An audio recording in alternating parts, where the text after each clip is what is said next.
We may be entering the Christmas shopping period, but retailers are feeling particularly vulnerable at the moment.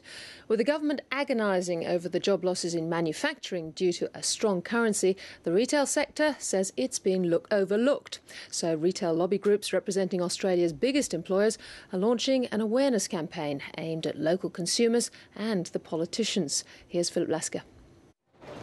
Not everyone's spooked by the rising cost of living and a world drowning in debt.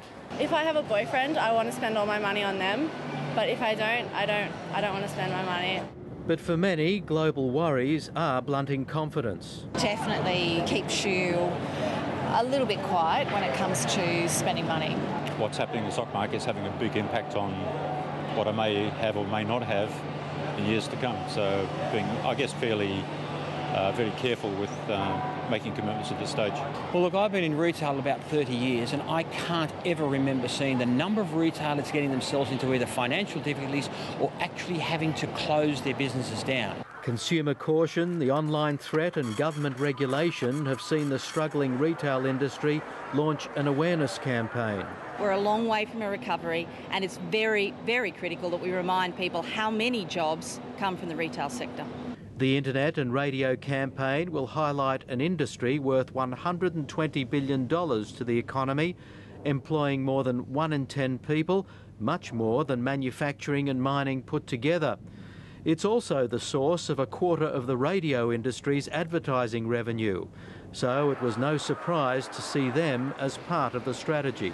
I think the fact that we see retail as so important to us and to our success, and we're giving $5 million worth of airtime to the retail sector to help them out and to help them get the message out to people that retail is important.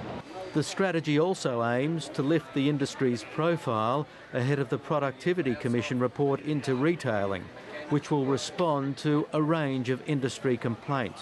We think it's time to re-examine the whole issue of online shopping, both from a consumer protection and a tax perspective, and a range of other issues, everything from trading hours to planning. These are all matters that must be addressed.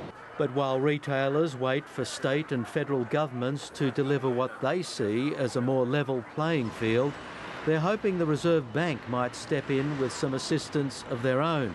If we don't get the second interest rate cut, that we will see job hours being reduced in retail because they just won't be sustainable. It's a matter of whether Christmas cheer trumps global fear.